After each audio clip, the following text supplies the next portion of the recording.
Hello, Idris. Hello. Hi. How are you? How are you? I'm good. I'm good. I'm good. Wow, it's nice to see you. Finally, right? Yes, yes, yes.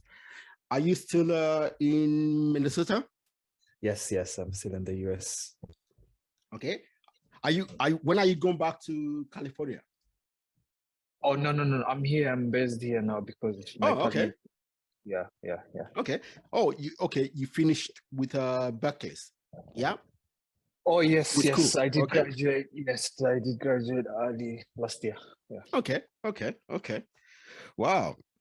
It's nice to see you.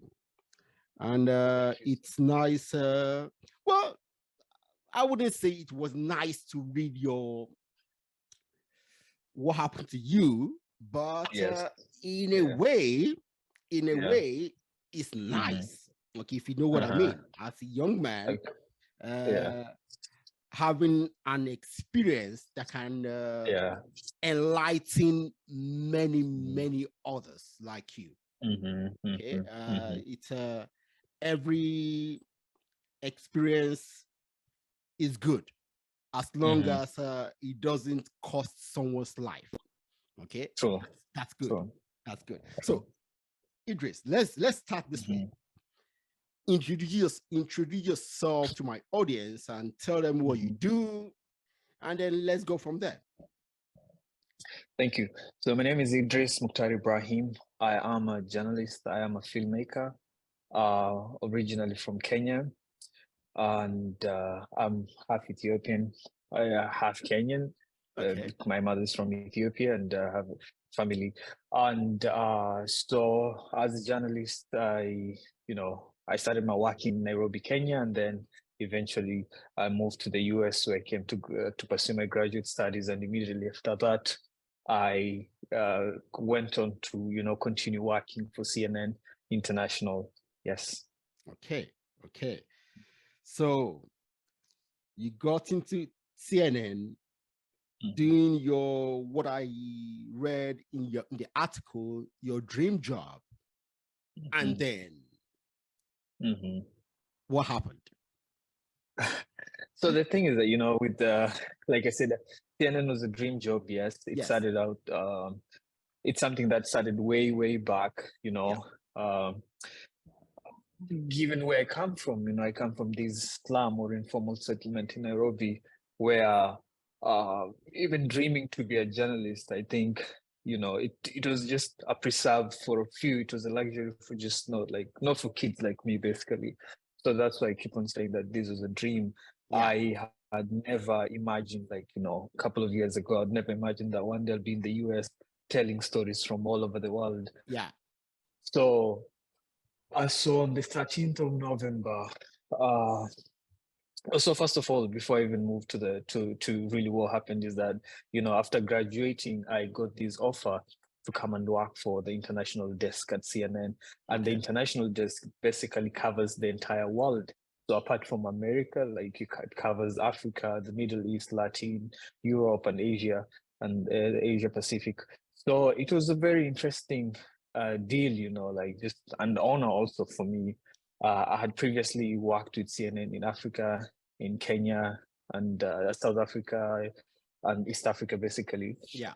But being asked to come and work at the international desk in Atlanta, that was really big. That was, again, a dream come true. 10 years It's a ago, 12 years ago, I wouldn't have imagined me to be at that position.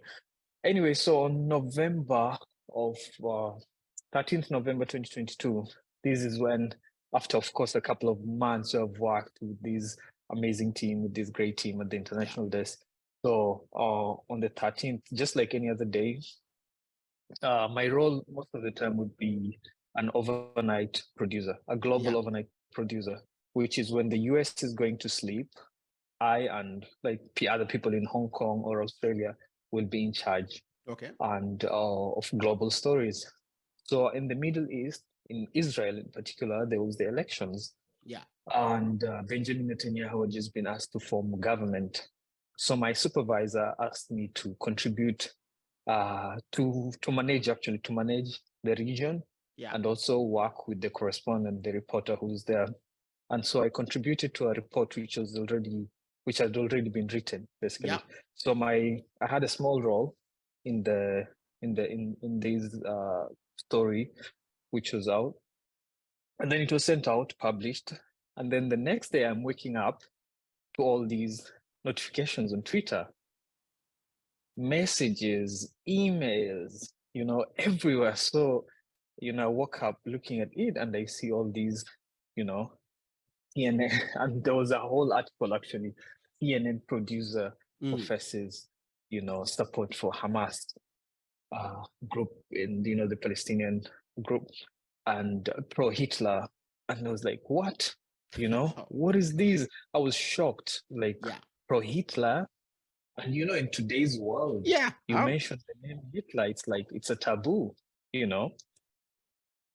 So honestly speaking, I was really shocked. I had to go back to just read the articles, like, is that really me? And then the thing is that they actually had the link, the tweets, where I said I support. It was actually about football. Yeah. But then I said I support Team Germany, Team Hitler. Okay. And that was it. Tell me, Idris. Yes. How old were you when you tweeted that you supported? How old were you?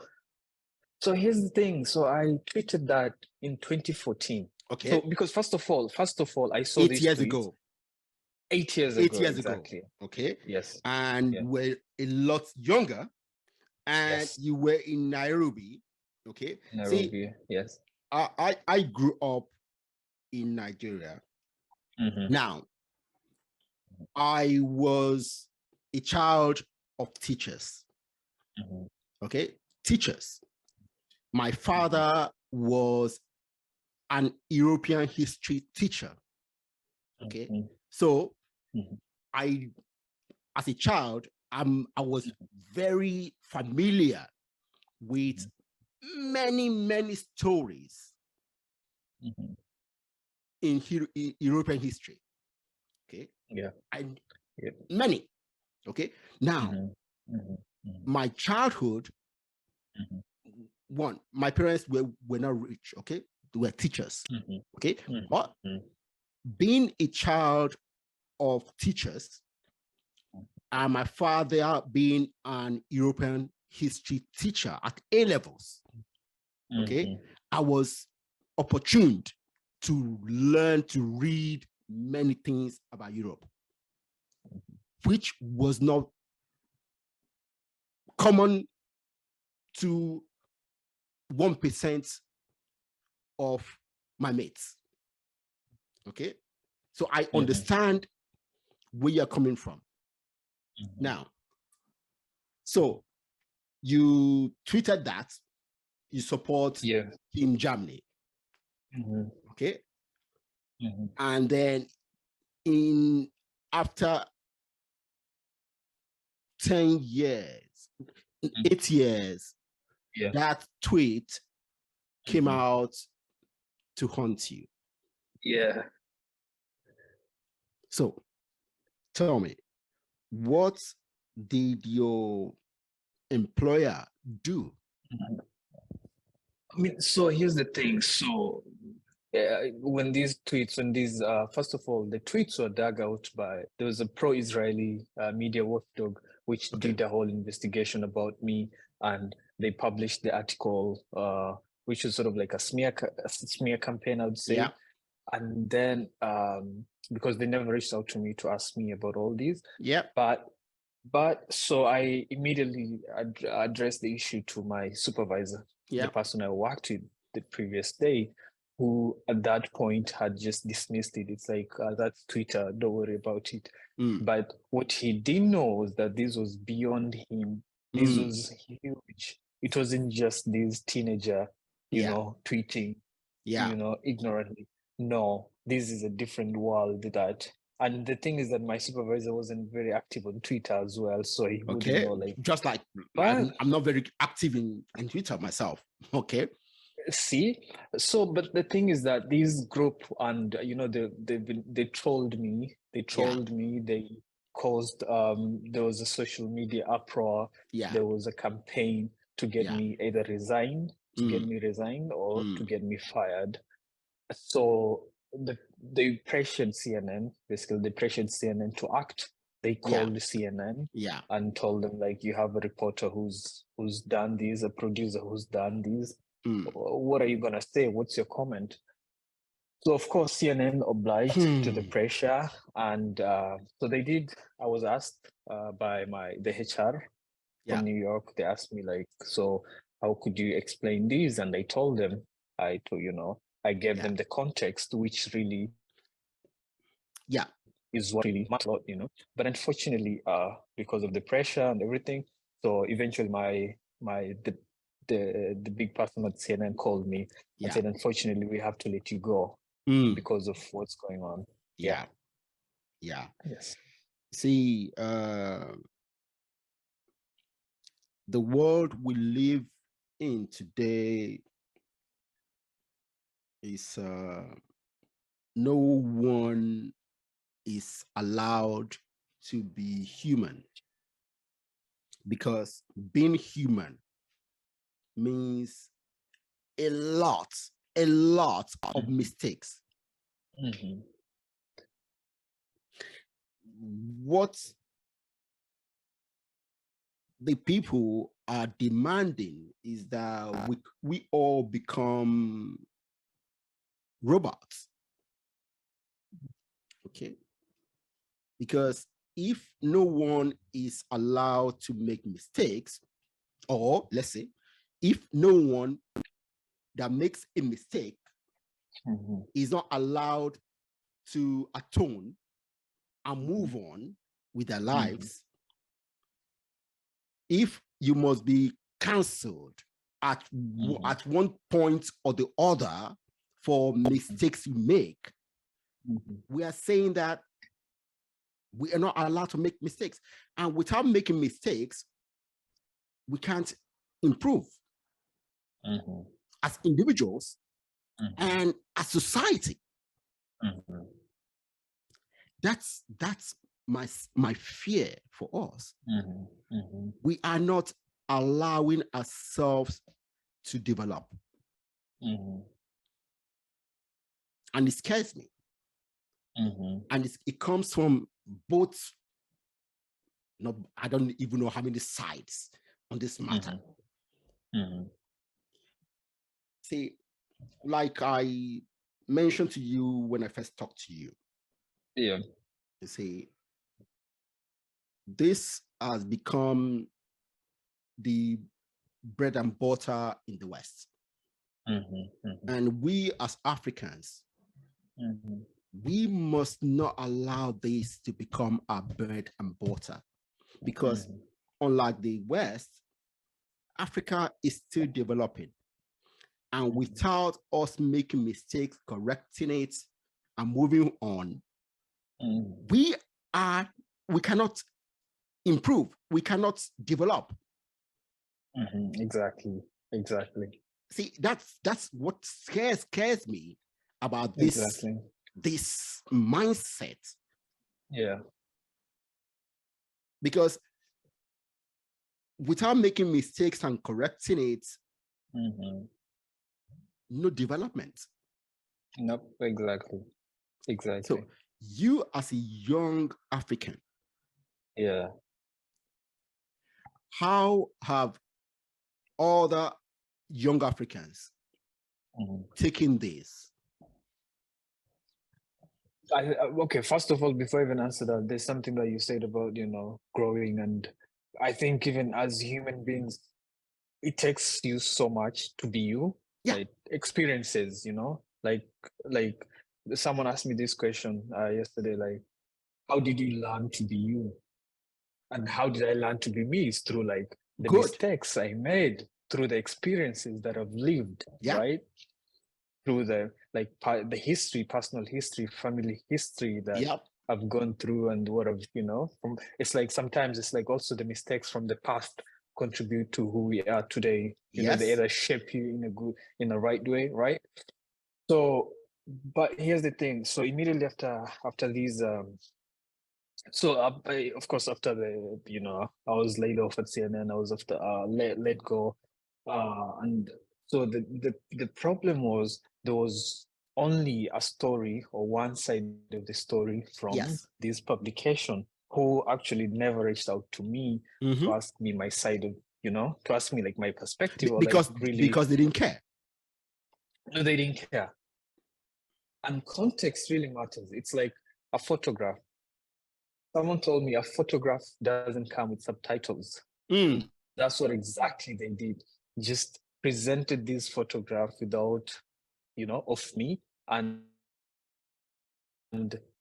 presented it to the world to judge me the way they want. And like they say, a picture has 1,000 stories, right? Yeah. Anyway, so I decided to tell my story as well, to tell my context. Okay. You know, because context really matters. You know, in every aspect, setting context really matters. So the story went out. Especially I think a lot of young people reached out, especially Africans. Yeah. You know, and you know what really surprised me is that it wasn't just Kenyans who read the article. I received a lot of emails from Nigerians, from Ghanaians, from, you know, people down in the south. Yeah, just like I reached out once I read it. Exactly. Yeah, like Ugandans, Ethiopians, Tanzanians, Zambians. You know, really surprised me, because it's also something that a lot of young people relate with. Yeah. Because all of us at one point have tweeted things ignorantly or stupid things. Yeah. We've done things that we, you know, if someone really decided to look at our past, it's not going to be a smooth ride. No. You know? No. A lot of what's interesting is that a lot of young people reached out to me, and some even brought me like, or told me other stories like of what they did, and they're like, oh, if this is the case, I honestly don't know where I'm going to be tomorrow. Then it's a chance for me to clean my social media feeds and all these, you know.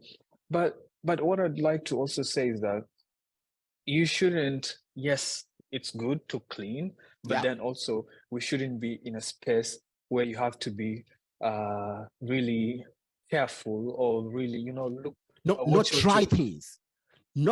Because you're afraid. What this is doing is scaring people from trying anything they are not sure of.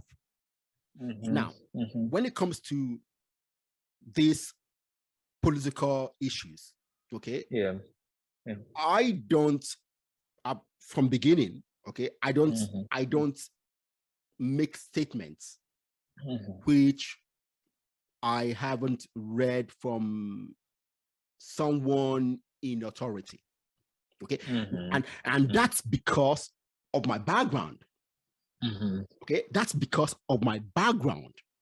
Okay, which is not the background of a typical young African from my neighborhood. Okay. Now, I do the things I do the way I do it because of my background. And everybody would do the things they do the way they do it because of their background. Yeah. Okay. What we're asking everybody is to all come from the same privilege, in quotes, background. That is impossible. Yeah. Nope. Okay. That is impossible. And let's assume it's possible. Then we are all robots. Exactly. Yeah. Nothing different. And we don't want that. See, I'm thankful for my. When I tell my story, I tell the story of my grandparents. Okay, in the village. Yeah. My parents whose careers in teaching started in the village. I was born in the village, and then went to a city. Today, I'm in England. My first daughter was born in Miami. Okay, but see, when I tell my story to my daughters, I tell them from my village. Yes. Because I'm proud of everything I've gone through. Yeah. And I tell them my story. Yeah. Where I grew up in Lagos, Bariga, a slum of Lagos. Yeah. I'm proud to have come through that. Yeah. Yeah. Okay. So I'm happy that many young Africans are reaching out to you. Okay. So what do you think, because every bad thing that happens to people, there's always something good behind the scene. So what do you want to create out of this experience? Okay, this difficult experience. Because I will tell you one thing, Idris, you must not let this go without creating something out of it. So, you know, one of the main things is that apart from people reaching out to me is that I've also like people who, you know, like interview requests and stuff, because other platforms where they want to reach or share the story with a bigger audience as well.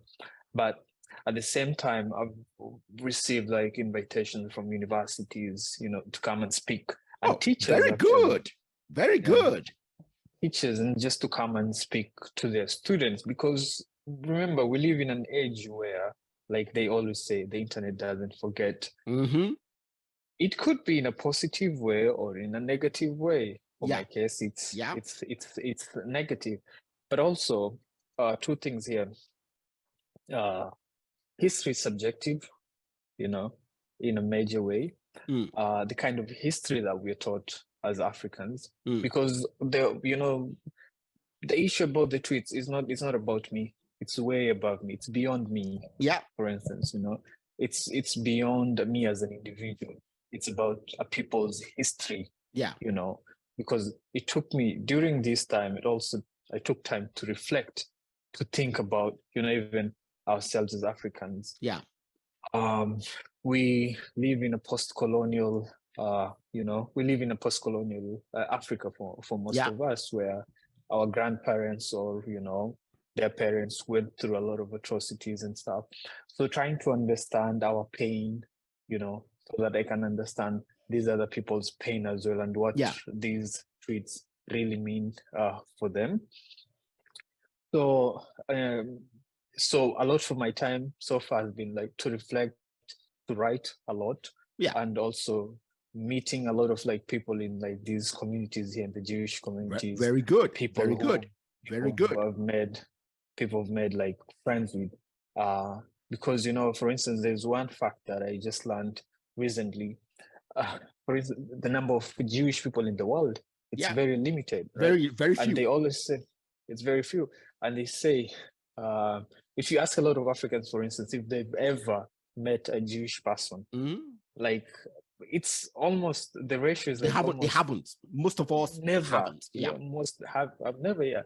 But then, so I've also got this privilege to meet these people, like you know, people from the Jewish you know, community.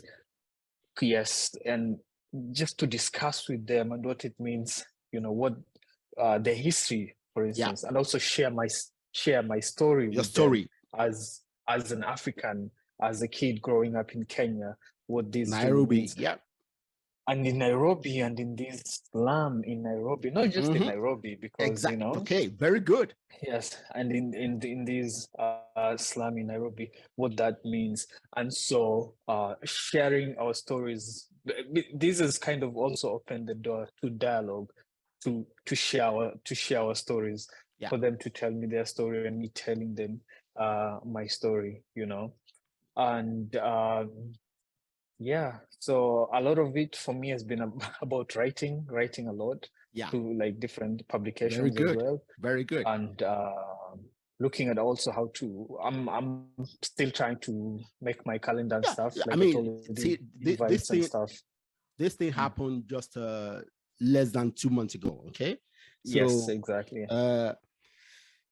You have a lot of things to learn. Okay. In history, in African history, in Jewish history. Okay. Yeah. And now, think about this. Okay. I would love that. So I'm saying that I would love that you take this, your story, okay, your Nairobi story, your neighborhood story. Tell the story in a positive light. Exactly. Okay? Because see, you are from where you are from. Okay. Yeah. But your story today, I will tell you, is a positive. It's a positive story. Okay. Yeah. So yes, your history, our history as Africans, has some dark patches, just like everybody else. Exactly. Okay. See, for me, I don't want to tell a story from a dark place. Everybody has a dark place in their history. Yeah. Yeah. And for us, we must elevate ourselves from the darkness to the light. Exactly. Okay. See, we must not tell our stories as victims. Because for me, we are not victims. We are no victims. Exactly. True. Okay. So please, I'm saying this because I know some people would try to use this. You cry, they did it to me. They didn't do this to you. Okay. You made a mistake. Yes. The people who wrote that story were being malicious. Okay. But then you're going to come out of it with victory written all over you. Exactly. All over your community. Yeah. And that will only happen if you take your story, your history, in a victorious way. Please, please, never, never see yourself as a victim. No. Yes. Good. So that's my 2 cents for you. Yes, exactly. You have a long way to go in life. I'm proud of you. Okay, I'm proud of you. Thank you.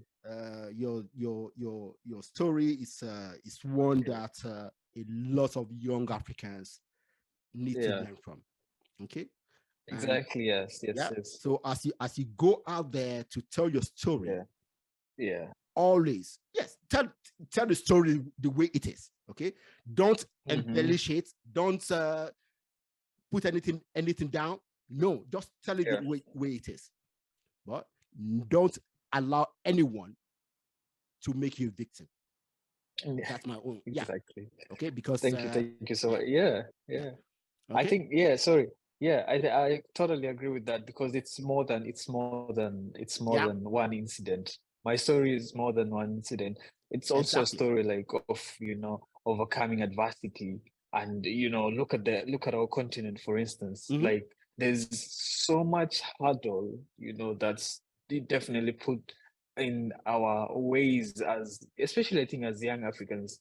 There's so much challenges, but then you come and check look at how for instance, a country in my own country, in Kenya, look at a very life-changing invention such as M-Pesa. M-Pesa, young people, exactly. So So for me, I think it's beyond this one incident, personally. So that's why I'm like, I'm more than I'm more than a tweet, Yeah.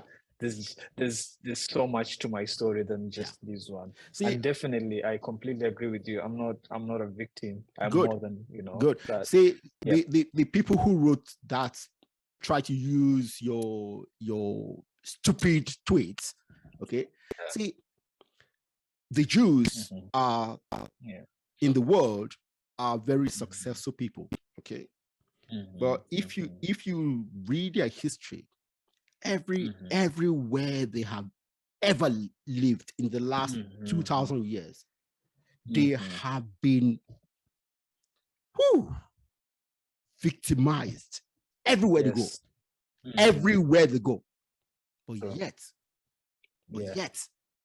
look at them. Yeah. Okay.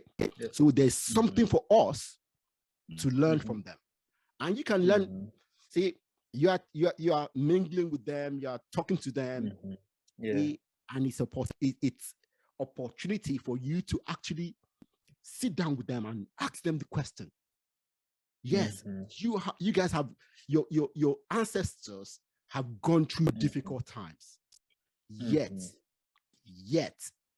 your community is always thriving. Why? Okay. Exactly. I don't know the answer, but I will bet you one of the things they will tell you is that they have never seen themselves as victims. Yep. Okay. Yes. True. Yes. They have been victimized, but they don't see themselves as victims. No. Okay. So it's time for us not to see ourselves as victims. That's my point. Yeah. All right. Yep. So you see, your story is the story of the 21st century. I grew up in the 80s and 90s. And like the guys, the young people who reached out, they're afraid of being canceled for all the things they do, because all the things they do are on social media. Okay. All the things I did in my time were on the road. Right. Me playing ball with my friends, go fishing, go bed catching, go playing basketball. Hey, I was always out playing or reading. Okay. You guys, your playground is on social media. Okay. So the question is this. There are good and bad aspects of social media. Okay. So, see, for you being a child of social media, okay, can you itemize the positive and negative impacts of social media in everyday society today? Yeah. Definitely. I think one of the main positive things, if you look at, the stories of like social media, one of the best stories that I think, which is common everywhere you go, not just in Kenya, not just in Africa, all over the world, is the story of love, for instance. Okay. It's been so easy, for instance, to find love. I don't know about like your generation, like, when you're going to seek, love. But look at today, there's so many people who found their partners, who found their wives on this same internet because of the people who are afraid to reach out to their, to the opposite sex, or you admire someone, but then you're afraid to reach out to them. That, I feel, for me, that's like the story of love. Okay. How it's just made it so easy for people to find love and to reach out. But also, I find that in our communities, and I'll take you back. I don't know so much about Nigeria, but I know a place from one Wizkid song, Oju Elegba, Okay, which I think it's a slam. yeah, It's a in slam, and Lagos, yes. yeah. So I find that song Oju Elegba, because I related with it because it's like where I come from. It's like just a slam. a portion of a road in Lagos. Oh, I see. Similarly, yeah. Yes, but now look, so a place like Korogocho where I grew up, it's very marginalized. The government uh did not provide, basic services, hardly. So when social media came, or the rise of social media, it was a venue where people could complain, or where people could highlight, like could address their plights and reach out to the government, to those people in government. You're a member of parliament, you can easily tweet at them, or you can easily send them a message on Facebook, tell them about that road that they're not constructing, tell them about that hospital or insecurity. I find that those are the positive things that you can advocate for causes that you believe in. Like there's a company, let's say a public company, that is not serving you well. What do you do? Today I post something about a good example is the day I went to a bank in Nairobi, and the bank, I think it had, of course, it was fully staffed, but unfortunately, the tellers, I think only like 2 people were working. Only 2 people were working, yet there's fully staffed. So there was a long queue inside bank, and I'm supposed to pay for my tuition fees for university. I was in undergraduate, but no one. So I have to wait. I think I was there for like more than an hour, something which ideally was supposed to take 10 minutes, So I tweeted. Then guess what? Within a few minutes, everyone had come back to work, because I tagged the CEO of the bank. I tagged the CEO of the bank, and they knew me since that day on. Like whenever I would come, there was someone who and I was just a kid. I was just this kid, in my and who would come and serve. But now see, look at that. You have been doing great things as a kid. Okay. Yeah. Yeah. But that day, for instance, it's the best thing was that there was an older woman. That's why I felt bad. There was an older woman, like, I don't know, maybe in her 70s or 80s, who was also in the queue. So, but after a couple of minutes, all these people, the line started moving, and they were being served. And I went back to school. I believe everyone went on with their lives. So look at that, for instance. But unfortunately, this internet, which has given us so much good, is also the place that today you have to watch out what you're saying. You have to be careful who you are, what you support or not support. Your opinions. You cannot just freely express your opinions. Yeah, and because whatever you say, you will be held accountable for your words, whether it's a cause that you believe in. Because whether you want it or not, anything in life, let's be honest, anything in life, there's someone else who's always going to be disagreeing with you. I tell you I like orange, someone else will tell you, why do you like orange? There's a problem with you. So it's also become a place where you have to be really careful about what you're saying, about who you're supporting, about and for instance, in the West, or here in America, for instance, the cancel culture is so huge. Where people will do everything to even dag. So your slightest rising, you just, let's say today you become an MP or something happens to you, people, if you are in the US, people will go back to tens to when you are a teenager, or even a thought like possible, even go back, see like what kind of a person you are. Unfortunately, people forget that even today, the person that you are yesterday is not the same person that you are today, So, but that's the internet, I believe in. It's become a place where imperfections are not welcomed. You have to be perfect. Unfortunately, in the eyes of in the eyes of people on social media. Yeah. You know, and something that I said in the article, for instance, it's the internet forms it's like a court of public opinion, you know. Yeah, whatever you say, as long as people have twisted their mind, or they're holding a certain position about you, mindset about you, that's it. You cannot, you cannot win. Yeah. I believe that's the biggest Negative cons of social media. Yeah. You see, yes, technology is good. Yep.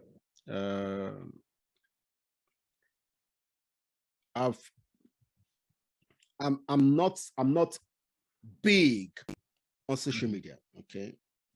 And I've been going there for the last more than a decade, but I've actually become more active 5-6 years ago. Okay. And what worries me, okay, what worries me is these young Africans going on social media, I see them taking the post on social media as their science and history lessons. Okay. And I'm concerned because many of them are listening to people who they don't know. And somehow they think these guys are experts. They're science teachers.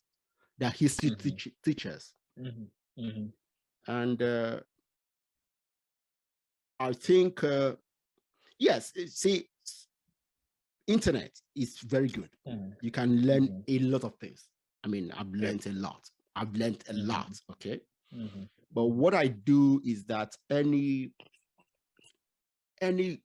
speaker that attracts my attention, what I do is to check out if he has books.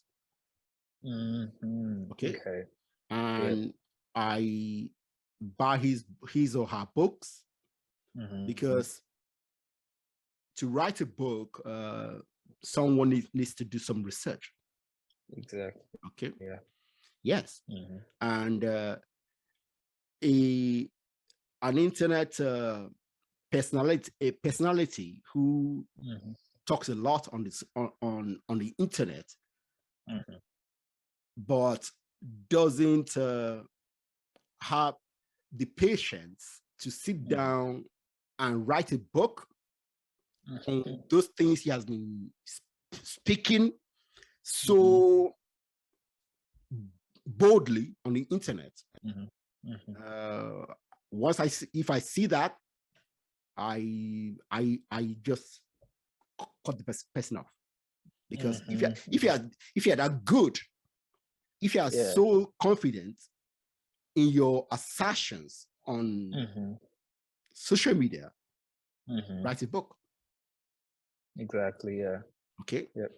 And because if you have something that you think the world need to, yes, I know a lot of young people like you. You guys say your generation do not read very much. Okay. And that's a big deal for us, because for us Africans, most of the things we need to learn are written back in books, and we need to read them. Okay. But at the same time, your generation worldwide don't actually read a lot. Okay. But yet I still maybe it's my being, maybe I'm too old, you know. Maybe I'm too old, but reading a book is something I encourage. You know? Yeah. So yeah, social media is good, but we need to be careful. We need to be careful. Definitely. On that note, I think if I can add something where you said, you know, when you find someone that you're interested in, you go and research about them, whether they've, you know, published a book or something. I find that, you know, unfortunately, the other thing about social media is that people have an opinion on everything. You know, people have become expert on today, let's say football. That's my point. There's an expert. You know, Corona, everyone is an expert, and you're like, you know, why don't we just read, you know, from the medical experts? Why don't we read from the doctors? So, for instance, me as a journalist, I have no right, I have no authority on any medicine. Yeah, I shouldn't post, you know, give my opinions about, you know, Corona or how to deal with it, because no, I don't know. Exactly. The much I can share is like, the much I can do is share maybe the work of other experts, like a doctor. Exactly. You know, but personally coming out to, you know, contribute or give an opinion about, you know, issues that I have no authority in, then it doesn't make sense. I'm misleading people. Yeah. And unfortunately, that's one of the things that you know, like find on these spaces online. Yes, exactly. Yeah. That is difficulty, and many people online do not actually know who is the expert, or they just take one thing one person said, swallow it and run with it. That's a difficulty.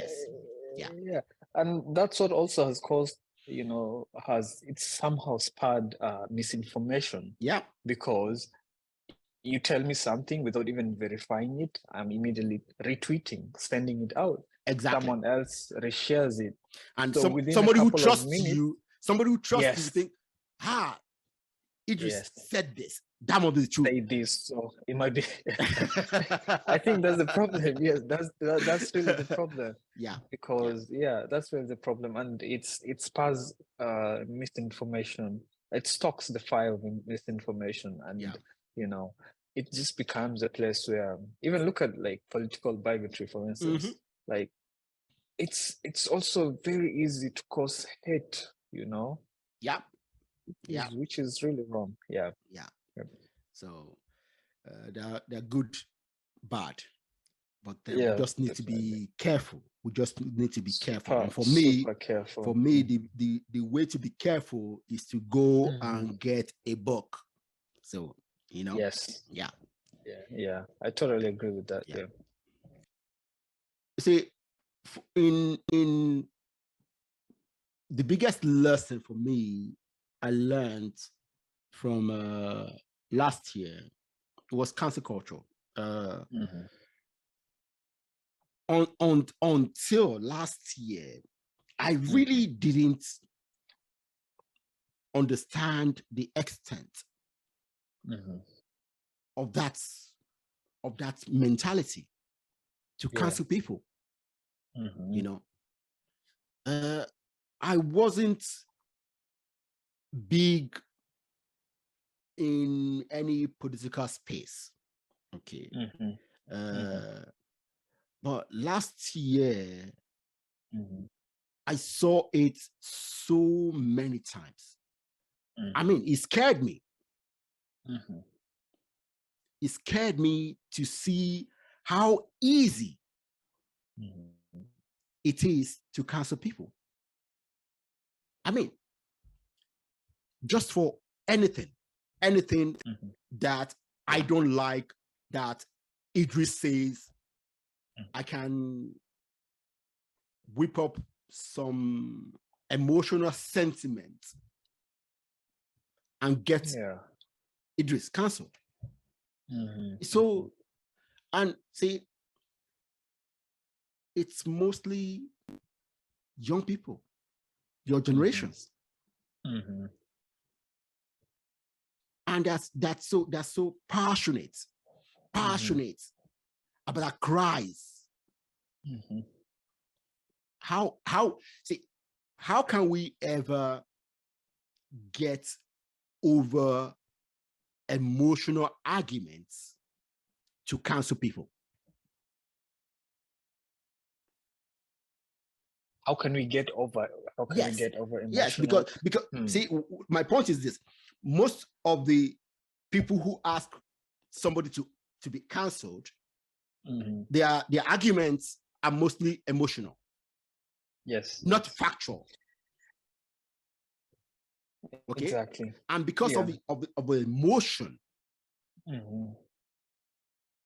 other people get on board, and the mob gets bigger and bigger and bigger, and by the time it's a million people, no one cares about the real the substance of the issue. Exactly. It's just cancel that person. Yeah. So how are we ever going to get over that emotional fever to get that person canceled? I mean, I honestly, it's something, first of all, it's something that I'm still, trying to understand as well. I went to, the last 2 years I've lived in California, and the University of I did my graduate studies at the University of California, Berkeley, which people say it's the center of, the mecca, if you can say, of liberalism, where every single day, when I went to school there, every single day, there was always protest, people protesting against this and against that. And, and so it seemed, so for me, I think as an African and it was a culture shock, first of all. It's like, you have so much time, you have so much right that you can just complain about this and that. Everything. And, I went to classes. I went to classes with people who, for instance, if they didn't agree with a certain professor, the thing is that they would try and cancel him. Yes, and I saw that, and it agitated me. It's really, really, really agitated. I was really agitated, and I was trying to understand, like, why don't you give this person a chance to explain themselves? And someone told me it's like a picture. These influencers, social media influencers, when they take a picture, for me, as like consumer or someone who's at home, I'm only seeing the final product, right? But then behind that picture, there was someone who took the picture, right? So you see these influencers, for instance, when they take pictures, they want to, manipulate that picture itself. They want to be under a certain light, something to happen here and there. So, and I believe that's how consumers, for me as a social media consumer, I would only look at the picture without understanding what went behind the scenes, what really happened to have that. And I find that that's also the motive of people who start these conversations to cancel people. Like, they already know the mindset of the consumers. If I'm gonna serve you these, that's what they'll take. So they appeal to the emotions. I know most people, I can find a community of, let's say, people who are against LGBTQs. And they start a conversation. That's it. And they say, for instance, if it's Muslims, they say this is haram and these people should be killed, or this and that should happen. Guess what's gonna happen? I'm gonna post you on social media. I will get it without understanding, like, why is this person saying this? For instance, as a Muslim, you when someone tells you, oh, you should kill all these people, but you should also know that in the Quran itself, we know where it says that the person who saves one person, it's as if you're saving a whole, like, society. So, but then people don't question such things. It's just like, let's say whoever said that thing is a leader, is a religious leader, so we have to follow him. Come on. You have to think, like, what are the premises behind these guys, judgment or his opinion? No, unfortunately, people appeal to emotions, and once you appeal to people's emotions, that's it. it's so easy to manipulate, it's not like when I present you with facts, when I present you with facts, it's a different case. You'll try, I'm appealing to a logic, you'll try and see that this is true, this is okay, this is not okay.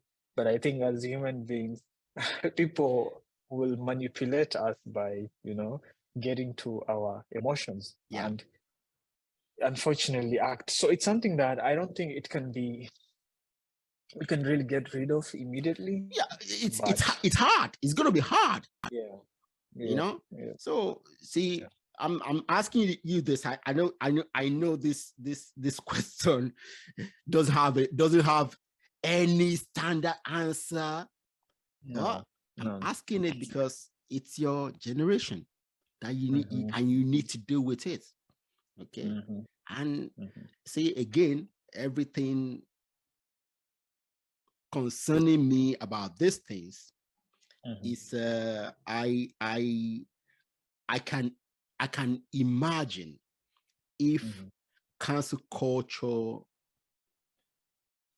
is embedded in our African community. Okay. Being a continent of the most diverse people. You see, if ever we get this into our society, it will be the biggest error we have ever made. Because even as we are, we have so many things that we don't like from the next tribe. And there are so many tribes. Okay. So I don't want these things, these are the reasons why I'm passionate to talk about this, because I can see the possibility. And the possibility are not positive. No. Okay. No. So see, I want young Africans to see this. I know, no, this is not what I want. You see, we need to decide now. This is what I want. This is not what I love. See, cancel culture is not what we want. No. So that means we need to become more empathetic. Yes. More loving. Okay. More.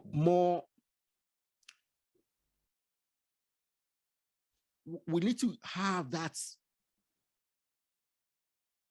reason to listen to other people. Because that is the only way we move forward. Progress. Cancel culture is anti-progress. Exactly. And I completely agree. Yeah. Cancel culture is anti-progress. Yeah. Okay. Yes. The West can afford to do that. We can't. No. Because we are already behind. Yeah, exactly. So that's my point. You said something which is really, really, really strong, that we cannot afford it, as a continent.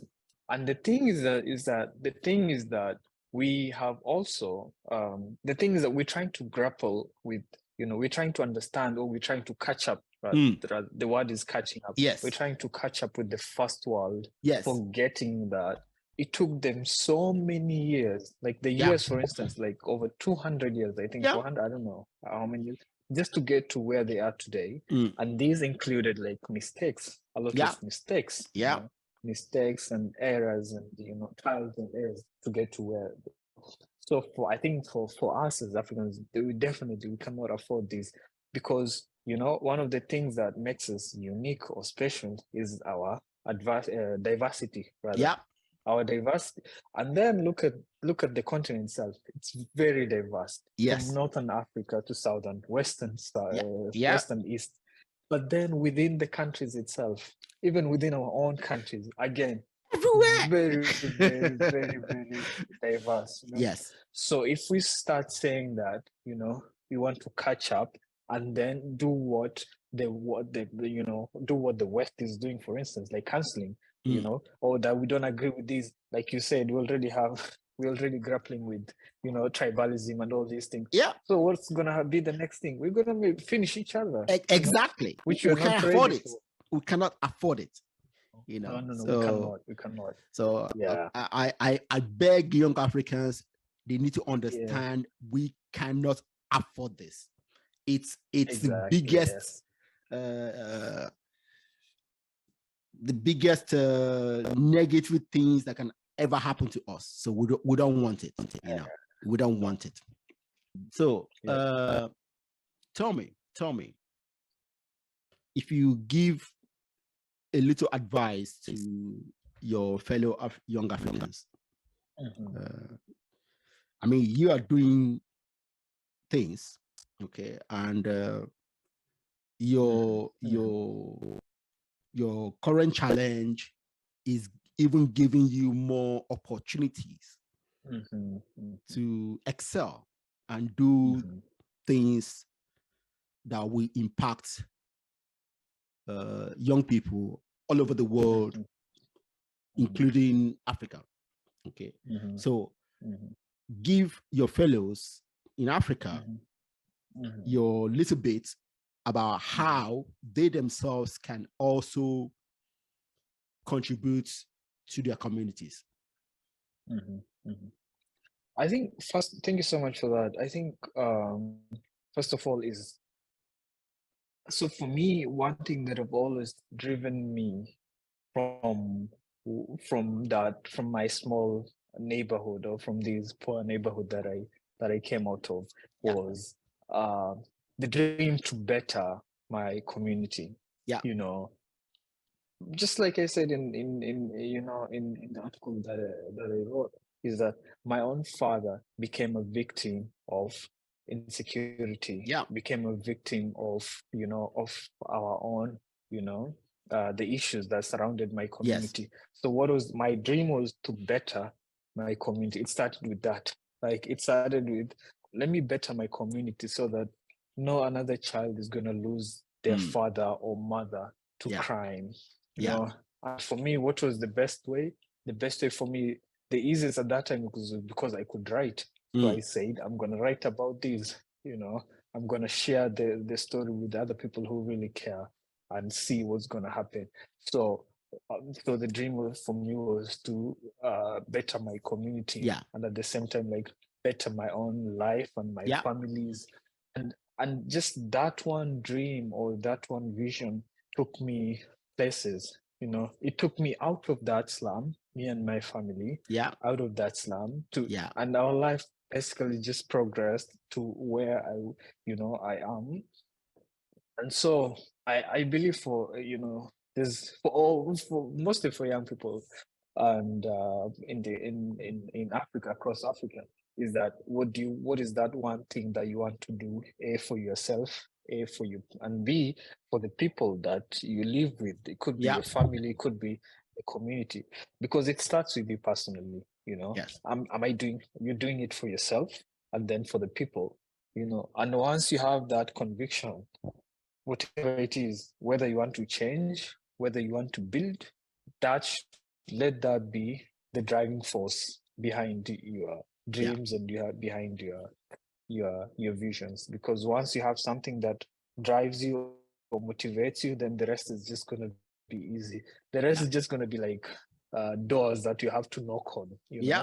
And the thing is that as you travel, one thing that I've learned as I travel, for instance, is that a lot of people outside here are always willing to help, are always willing to offer solutions. But you have to ask, you have to knock on doors, until you knock, it's open. Someone said, unless you ask, the answer is always going to be no. No. But if I ask you, it's just going to be, oh, yes, or ABC. But if I don't ask you, in my mind, I've already created no. Yes. Very good one. Very good one. Yeah. Good one. Good one. So, Idris, the last question I ask of my guests. Okay. So, as a young African, I want you to take your mind farther in future. And let me know what's your vision for Africa in the next 30 years. Wow. In the next 30 years, I think I see, people always say Africa is rising, Africa is this, or Africa is that. But for a long time, I've always believed that Africa is the place that, just as people used to come, the Europeans would come to Africa for resources. Africa is the place that people would come to seek answers to global problems. Okay. Nowadays, a lot of young people now, they're trying to run away now because of, lack of jobs and whatnot. But trust me, in a couple of years, and I've already seen it now, there's a lot of people who've lived here in the West for like 10 years, 20 years, who are going back home because they've seen that for them, the answer lies back home. So I believe that Africa is going to be like, a couple of years, people will be going back to Africa to seek answers. Yeah. Be it in health, be it in technology. Like I said, in Kenya, there's the M-Pesa, the fast money mobile transfer services. Yeah. In Nigeria, I'm sure that Nigeria apparently is like one of the biggest tech hubs in Africa. So what does that tell you? People are going to be coming back to Africa to seek answers. Yeah. To seek the knowledge that we as young people have. And the more we continue, the more answers we're gonna have to solve the problem. Good. We always think that the West is the solution, but no, like for better jobs, for better healthcare. No.